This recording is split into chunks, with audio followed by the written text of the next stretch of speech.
It was a brisk Monday morning in New York City, and the elite socialite Amelia Harrington swept through the gilded doors of her family's high-end hotel, the Harrington Grand.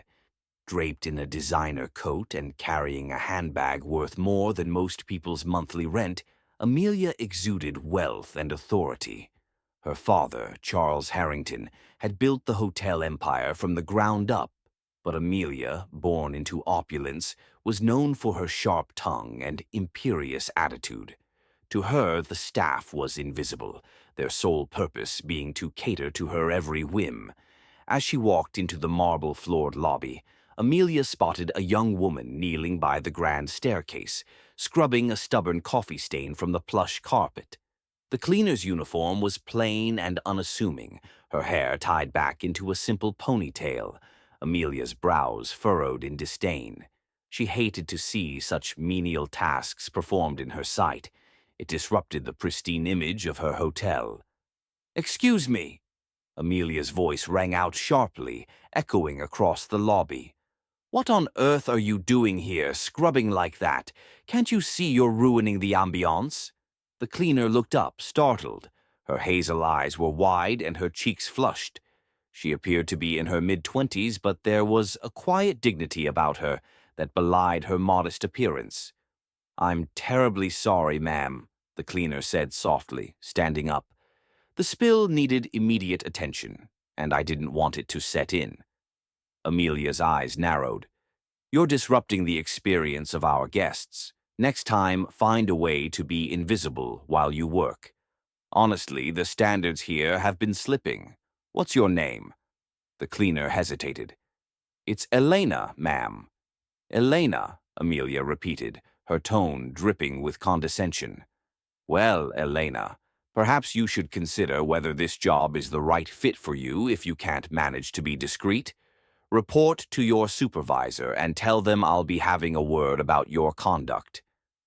Elena nodded, her expression unreadable, and quietly returned to her task. Amelia huffed and continued on her way, unaware of the curious glances exchanged by nearby staff members. That evening, the Harrington Grand hosted its annual charity gala. The ballroom sparkled with chandeliers, and the city's elite mingled over champagne and hors d'oeuvres. Amelia, in a stunning emerald gown, was the center of attention, basking in compliments from her social circle. During the auction, a surprise announcement was made. The host took the stage, microphone in hand, and smiled warmly. "Ladies and gentlemen, we have a special guest with us tonight. She's someone who embodies the spirit of philanthropy and resilience, and she's here to share an incredible story. Please welcome Elena Rivers." Amelia froze, her champagne flute halfway to her lips. The cleaner. What could she possibly have to say at an event like this? All eyes turned as Elena stepped onto the stage. Gone was the plain uniform and ponytail. She wore an elegant floor-length dress, her hair styled in soft waves. Her presence was magnetic, and a murmur of curiosity rippled through the crowd. "Good evening," Elena began, her voice clear and confident. "I'm honored to be here tonight. Some of you may know me as a cleaner at the Harrington Grand, but what you may not know is the journey that brought me here."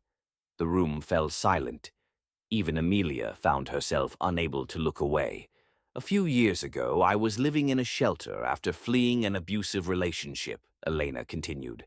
"I had nothing but the clothes on my back and a fierce determination to rebuild my life. I took any job I could find, working my way through night school to earn my degree in social work.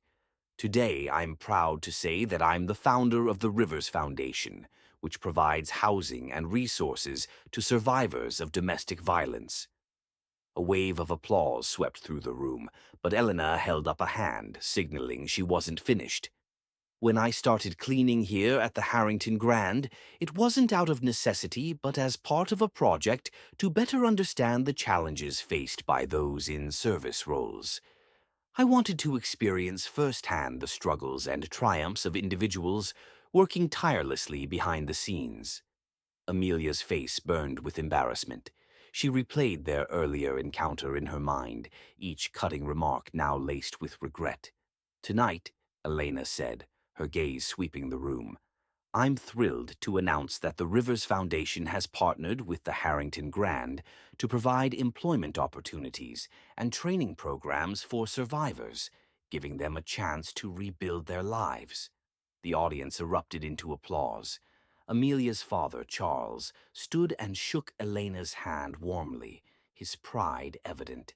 After the gala, Amelia approached Elena hesitantly. Gone was her usual haughtiness. She looked almost vulnerable. "Elena, I owe you an apology," Amelia began. "I was wrong to treat you the way I did. Your story is incredible, and I'm ashamed of how I behaved." Elena studied Amelia for a moment before smiling. "Thank you for saying that. Change starts with acknowledgement. If there's any way I can support your foundation, please let me know," Amelia offered earnestly.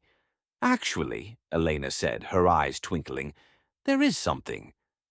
Join me for a day at the foundation. Meet the people we're helping and see the impact firsthand."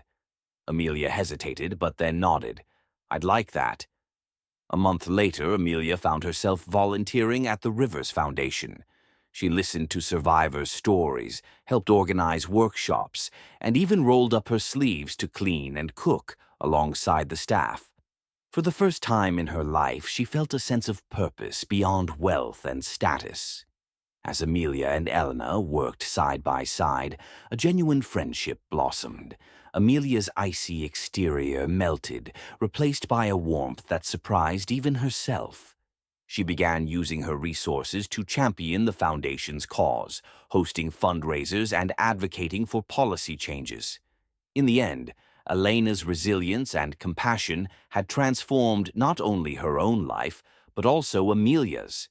The experience left a lasting impression on everyone who heard their story, a powerful reminder of the strength of the human spirit and the importance of treating others with kindness and respect. Never judge someone by their appearance or the role they play. Everyone has a story, and often those we overlook have the most to teach us about courage, compassion, and resilience. Don't forget to subscribe Story Time with Harry for more interesting stories. Thank you for watching.